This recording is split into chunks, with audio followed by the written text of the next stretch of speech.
Hi, my name is Pat, and this is my channel, Book Chat with Pat, and I'm glad that you're here. Today I'm going to be doing my weekly wrap up for the week ending December 21st. Before I get started with my wrap up, though, I wanted to talk a little bit about a gift that I received in the mail today. And this is a copy of Michael Cunningham's novel, The Hours.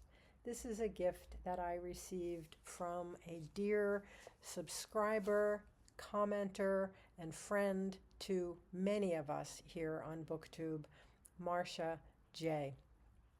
I had spoken in a recent video about my love for this novel, but the example that I had of it, the copy that I have of it, was an example of books that I don't like, and it was a movie cover. And even though I loved all of the actresses who were in the movie The Hours, I don't want movie scenes or movie characters on my covers. And I've talked about that. A lot of people have talked about that in a bunch of different videos. And I guess Marcia heard that and thought that I should have this beautiful cover. I'm not sure which edition this is. If this was the first paperback edition, it must have been before um, the the movie cover came out. Yeah, 1998. I don't know if I even remember seeing this cover, because I would have bought this. I never would have bought the one with the actresses on the cover. But Marcia, thank you so much for this act of kindness and generosity. And I hope that you know how much I appreciate you and how much so many of us appreciate you and your faithful presence on our channels and in the comments section. So happy holidays to you, and once again, thank you for your kindness to me. So, talking about what I read this week, I was thinking back to a tag video that I did. I think I did it last week, or 2 weeks ago, but it was it was the end of the year tag, and there was a question about whether I thought it would be possible to read a book, in the time left of this year, that would be in the running for being a favorite book. And I said in my answer to that, I would never say never, but I didn't think so. I was pretty clear on what my favorite books for the year have been. And then this week, I finished reading Leonard and Hungry Paul by Ronan Hession. This is a buddy read that I'm doing with my friend Alan at Big Hard Books and Classics. And while I don't think that this is going to be, this isn't my number one book of the year, it is definitely going to be in my top 10 list. And that's a video that's going to be coming out very, very soon. This is definitely one of my top 10 reads. I love this book. I loved it so much that just since I finished it this week, I have already bought it several times to give to loved ones as Christmas gifts. I am finding myself wanting to put this book in the hands of everyone. I want to just say, please, just read this book. So just a little bit about Leonard and Hungry Paul, because Alan and I are still going to be talking about this for a little bit longer. This is a novel about two friends. They are two young men in their 30s who lead very quiet, seemingly uneventful, ordinary lives. Leonard lived with his mother until her death, which occurs very early in the novel. He certainly feels her loss very deeply, and he's very aware of how empty the house feels now. And he has a heightened sense of, now that his mother is gone, of how lonely he is. He makes his living as a ghost writer of entries for a children's encyclopedia and other reference books. His best friend is Hungry Paul, and we never learn why, in the course of the novel, why he is called hungry. There's nothing in his character or in his demeanor that would really explain why he has that nickname. And I kind of like that's never really explained in the story. Hungry Paul works part-time in the post office for most of the novel, and he lives at home with his parents. The two friends get together sometimes in the evenings to play board games, and apparently they've been doing this for most of their lives. Hungry Paul's family is preparing for the wedding of his sister, Grace, who's also a minor character in the novel. If the novel is moving toward anything, it would be toward that event, Grace's wedding, which takes on an importance for everyone in the novel. But most of the novel is really just about the ordinary lives of these people, especially Leonard and Hungry Paul. It isn't that nothing happens in the novel, but there are really no earth-shattering, huge plot events. Rather, in a very quiet way, both men move forward in their lives, and they move ever so slowly toward what does seem like some pretty significant changes in their lives. Leonard meets a woman, and this is kind of a first for him, and he develops feelings for her very quickly. This is a totally new experience for this young man. Hungry Paul, who lives very much in the present moment and seems less inclined to break out of his very simple routines, also finds his life moving in some new and unusual directions. Both men, while socially awkward and painfully introverted, are also extraordinarily kind people. They are kind to each other, to their families, and to the few other people who do come into their lives in the course of the novel. It sounds almost trite to say that this is a novel that celebrates the ordinary lives of these two guys, and I don't want to trivialize the message or the impact that this book had on me.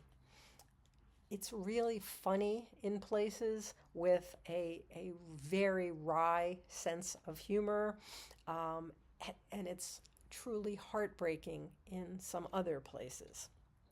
I did find myself laughing out loud in a couple of significant scenes, and I was also moved to tears on more than one occasion. In different places, I found myself able to identify with these characters, especially with Leonard, but also at times with Hungry Paul, with his sister Grace, and with Leonard's love interest, Shelley. And maybe that is the beauty of this book. It is about ordinary people, and it's about kind people. And it speaks to the ordinary kindness in all of us in a world that simply doesn't often celebrate the good guys. I simply loved this book, and I want to put it in the hands of everyone that I love. And I'm kind of starting to do that this holiday season. Our Pineiro project has moved on to novel number 3 of the project, and that is The Thursday Night Widows. We believe that this is the first of her novels that was translated into English, but we're not sure if it's the first novel that she wrote.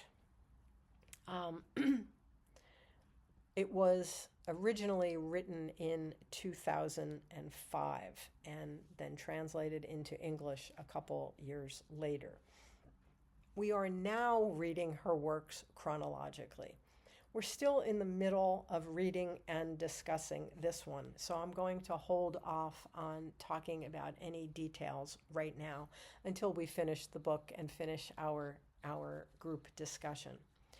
Pineiro is a really compelling writer, and I think we are all in agreement about that. And this book is no exception. I'm past the halfway point of the novel, and it is still too soon for me to know exactly what I think. I'm not drawn in the same way that I was in the last 2 that we read. Not yet, but that doesn't mean that it isn't going to happen. And we've been speculating, in the group, if this is due to the fact that this is a very early novel.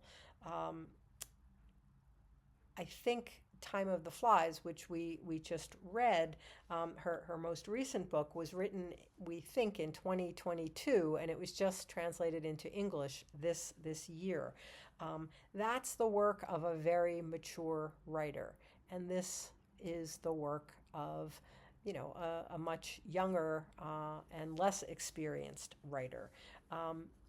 There's a lot that is very compelling, especially about the beginning of the book, where the crime takes place right at the beginning, and then we backtrack and learn about all of these characters. We still have a ways to go. We're going to be talking about this we're going to be talking about this into the first week of January. So I'll talk more about it when we get when we've all finished the novel and had a chance to talk about it. I also started this week one of my Christmas reads, and that's Patrick Taylor's An Irish Country Yuletide. This is the story of a fictional Irish village in Northern Ireland. This novel takes place in 1965. Dr. O'Reilly and his new wife, Kitty, and all of their friends and neighbors throughout the village are getting ready for Christmas. This is part of a much larger series, but this is a standalone novel. You don't have to have read any of the series in order to follow this little Christmas book. It's a perfect standalone novel. It's filled with just really delightful Christmas traditions. It's got some recipes in it as well. And there also are some very serious challenges. There's a black sheep brother character who returns to Ireland after not having been there for decades. He's been most of his life in Australia, and he comes back in the hopes of reconciling with his brother. There's a chickenpox outbreak. there is a little sick child whose faith in Christmas is in danger of being crushed. I'm reading this for Christmas, obviously, but I'm also reading this because I'm really drawn to Irish fiction and especially little country villages. And I know that this is just my desire to keep the spirit of my recent trip to Ireland alive. This book might be considered too cozy or too sweet for some, but it's exactly what I need to be reading right now. My in-person book group has chosen for this next month Louise Erdrich's new novel, The Mighty Red. I bought this novel, I think, as soon as I heard that it was coming out. I think I pre-ordered this. If I didn't pre-order it, I ordered it right as soon as it came out. I forget. But I've been holding off on reading it in the hopes that my book group would decide to read it, and we're going to read it going into January. So I'll be talking more about that in the coming weeks. I did a couple of tags this week in my never-ending quest to catch up with tags. I'm mostly trying to get the ones done. Well, I have been trying to get the ones done that relate to the season or the end of the year. But I've been kind of doubling up to try to catch up a little bit. And I also did a Poetry Thursday episode on poetry of friendship, and that was in response to a request from another one of my BookTube friends, a subscriber and a commenter, Allie Avid Reader. So that's pretty much what I've been up to this week. I want to wish everyone happy holidays if you are celebrating any holiday this coming week. And I want to express once again my heartfelt gratitude to all of you who have been supporting my channel and welcoming me into this marvelous community. What a great gift you all are to me. As always, I thank you for watching. I hope that you're doing well. I'll speak with you again soon. Take care.